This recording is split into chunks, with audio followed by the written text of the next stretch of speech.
Click version 3 tire hugger installation. So kailangan natin tanggalin yan kay 3 rack. Tapos ito Allen wrench,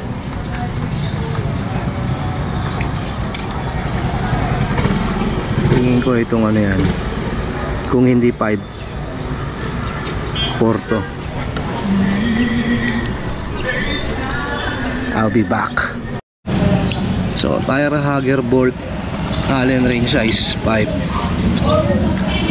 So minsan kine-question ko yung sarili ko, kailangan pa ba talaga ng tire hugger?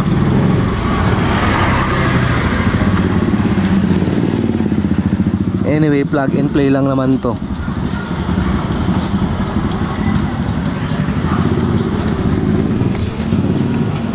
Yan. So one down, pag nawala yan, tapos ka. Ayan natin dito.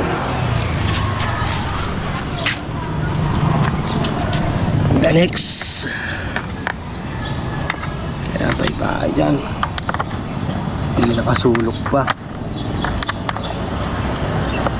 Nako, anggulo ng buhay mo.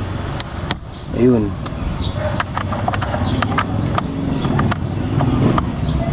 Ayan. Kung wala ka naman Allen wrench na size 5, dalhin mo na lang sa motor shop para hindi ka na rin madumihan. So ayan, baklas na. Punasan muna natin ang basa ng dumi. I'll be back. So dahil plug and play, papatong mo lang. Inuna ko yung dito, hindi ko pa siya hinihigpitan. Tapos next mo to. Ayan. Sentro mo lang din, oh.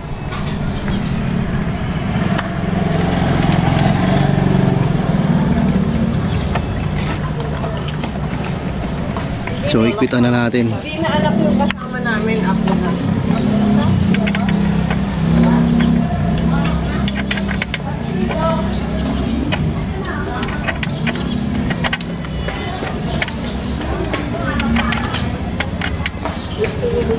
So kukuha lang ako ng mas mahabang Allen wrench na size 5 para hindi rin ako mahirapan.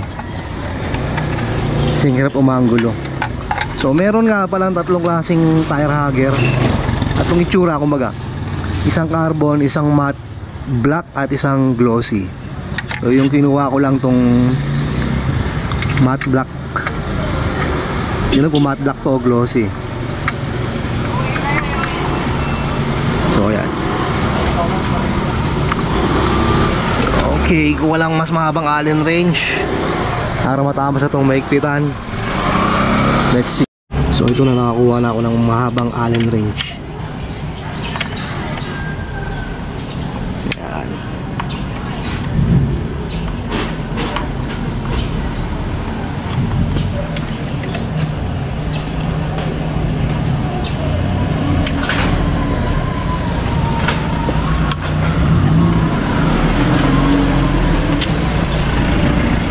Grabe.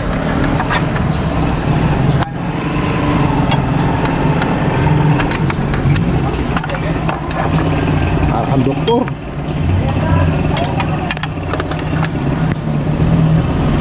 So dito sa part na to,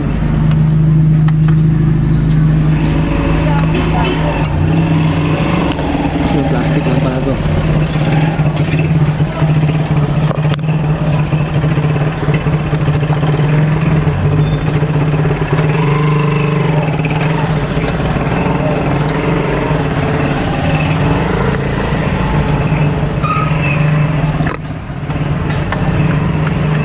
Kuhain ko ulit yung malit, nahihirapan ako dito. Yun. Ito na yung last part. Kailangan lang itong maigpit kasi magpa-vibrate to eh.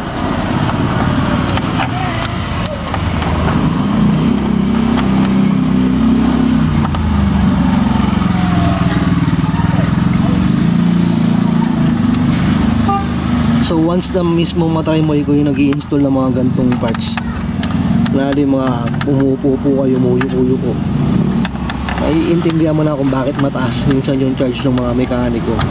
Kasi talagang napakahirap. Lalo na pag taong bahay ka lang. Ay, ma-appreciate mo.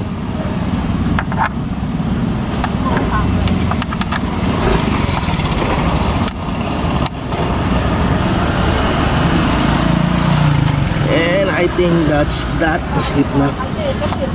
Okay.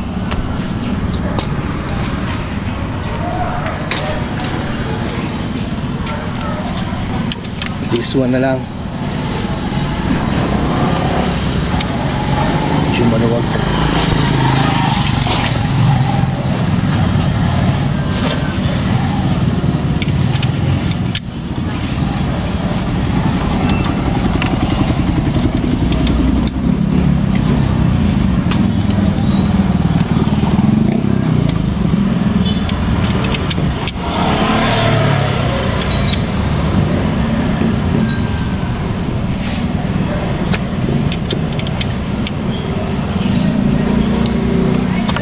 Tingin ko sapat na yan. So may clearance naman.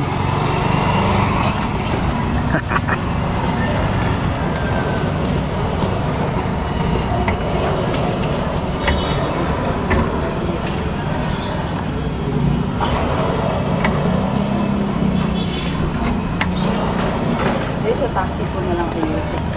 Ngayon medyo sumasabit, Lodi. Sa tingin ko dito kuha ko ng spacer.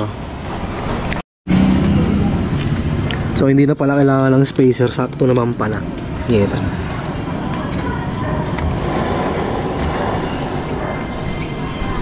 Yan.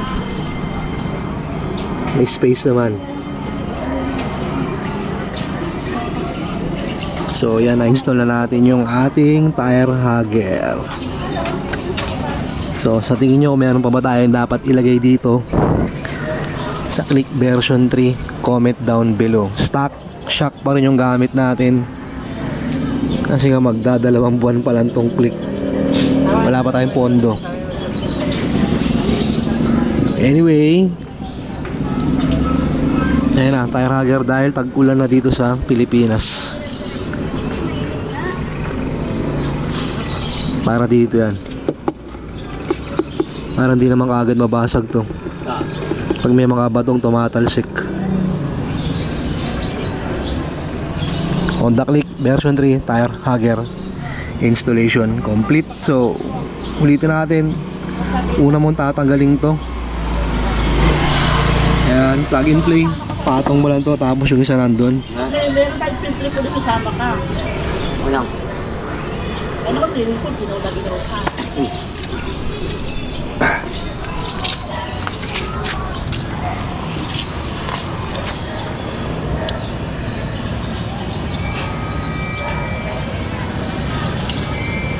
So may nakita pa ako ito.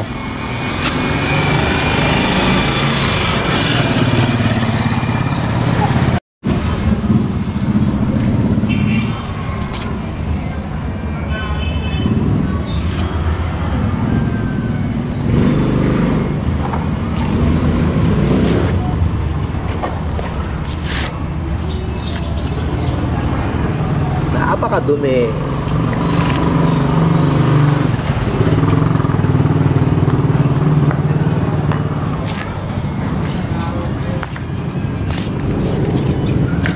So ito yung isang Click namin version 1. Yan, walang tire hugger.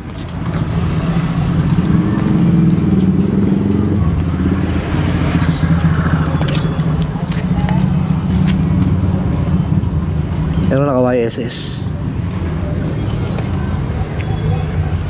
Kumpara mo sa Click version 3. So ang kailangan mo lang ulit Allen wrench 5.